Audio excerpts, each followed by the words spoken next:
In this video, we're going to show you how to use the new TurboStats Quickscore Soccer Edition. First thing you want to do is start your application and click on the Soccer button. And when the form comes up, what you want to do is click on the schedule over here to bring up the schedule. Now, right now, we're going to have to make your schedule for you.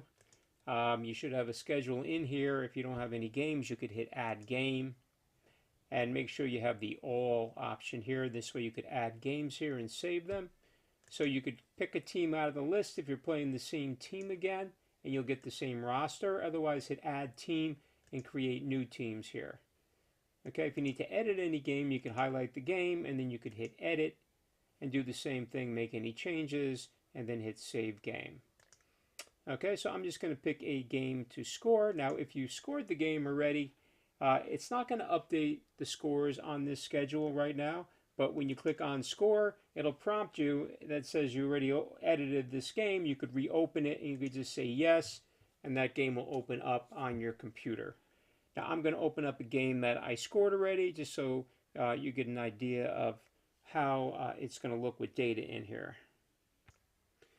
Okay, so here we have a data here. If you click on this button here now, it shows a pull down list. And that after about 10 events, it'll give you the pull down list. You can go and pick any event here. Now, the edit feature in here is not working yet, so eventually that will work.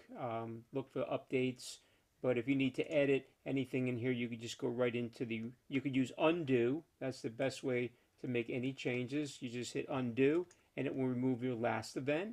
Okay, if you hit roster, you can come in here and change any stats right here. If you want to put in who your starters was, just put a 1 in the box for your starters on both teams. That'll keep track of the starters. And if you need to change any stat, you could change it right in here when the game's over. If you need to make a box score, click on this box button at the bottom here. This is the box score format that we have right now.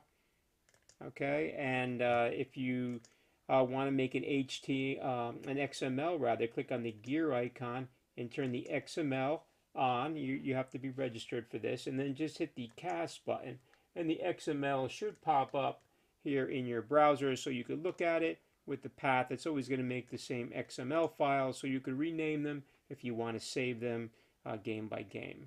Okay, so there's your XML file, and if you want to check your settings here, in here you can come in and put how many minutes per period, how many periods per game if it's not set right. Okay, so you could change any of that.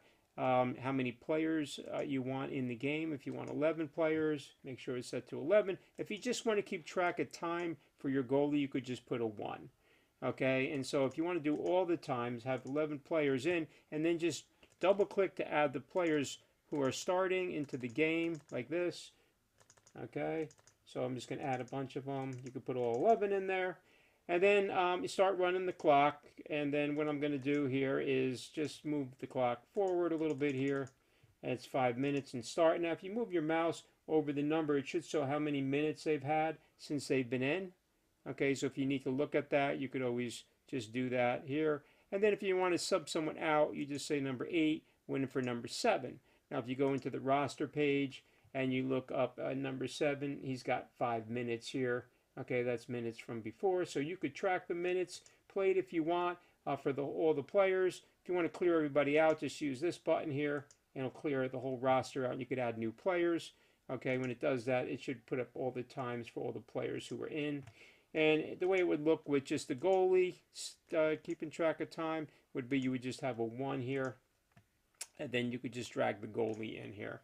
Okay, who's ever going to be your goalie.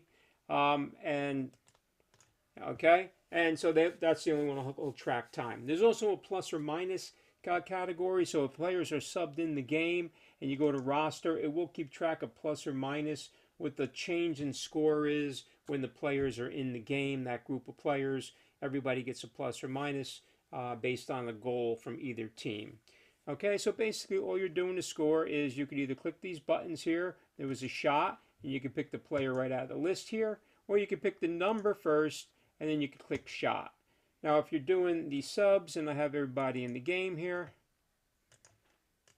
Okay, let me just add a few players.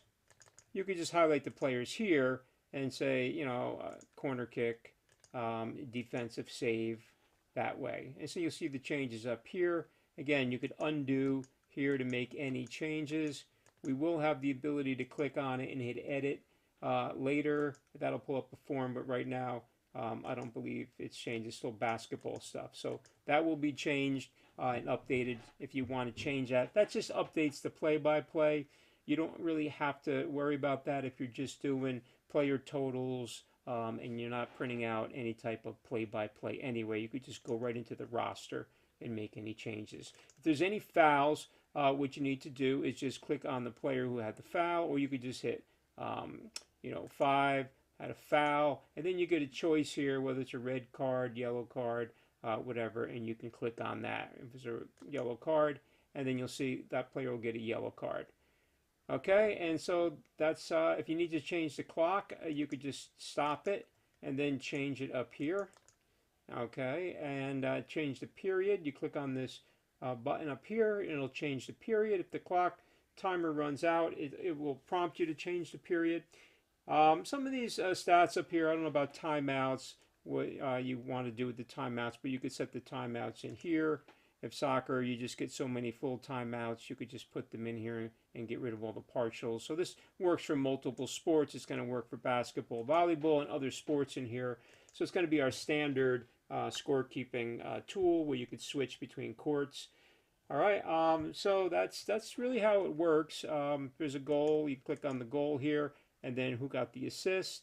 It'll prompt you, and then you want to give the other goalie, okay, a goal against. Okay, you do have to manually put that in.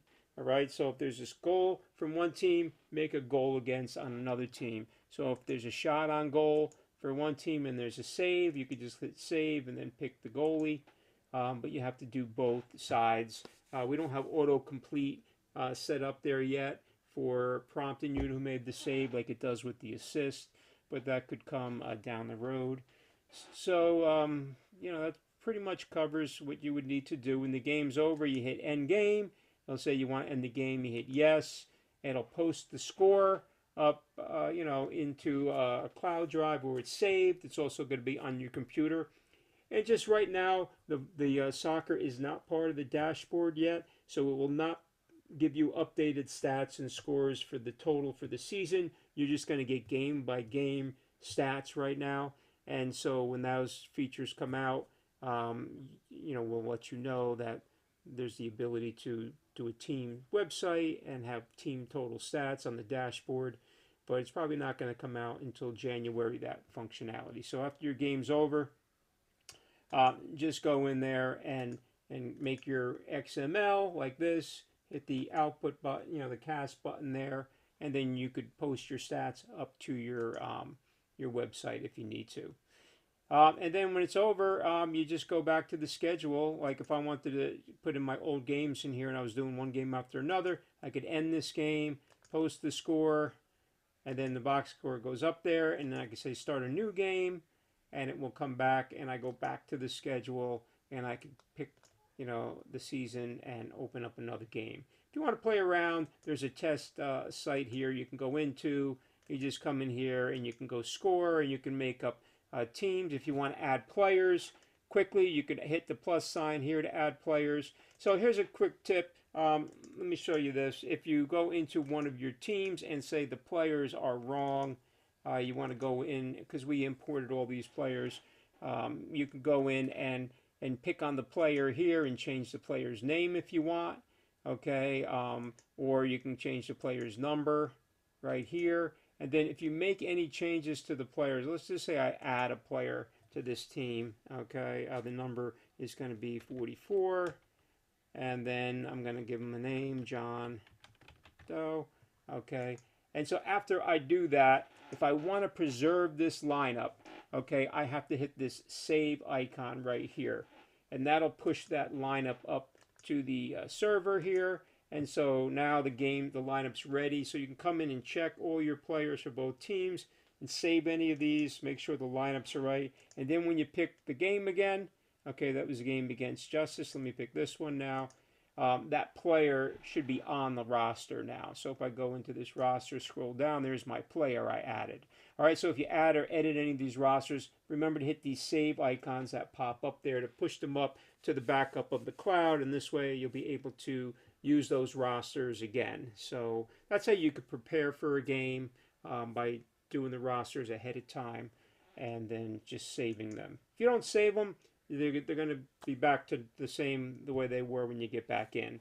So a quick way to add players here is to just click right here, click number 4, and you can pick which team they're on. There's already a number 4, but if I pay 44, I can go like this, and I could add a 44 right away. There's no player name, but I could score, and then later I can come back in and I could figure out who 44 was, and I could come in and put 44 in the name later. So you could add players here on the fly. These basketball categories here should be turned off. You come in here in the lower stats bar. I'm just going to turn that off if that's on.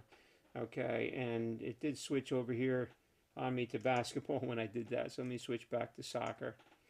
Okay, and so that's it. That's how you would score with the software. It's very simple to use. And thanks for watching.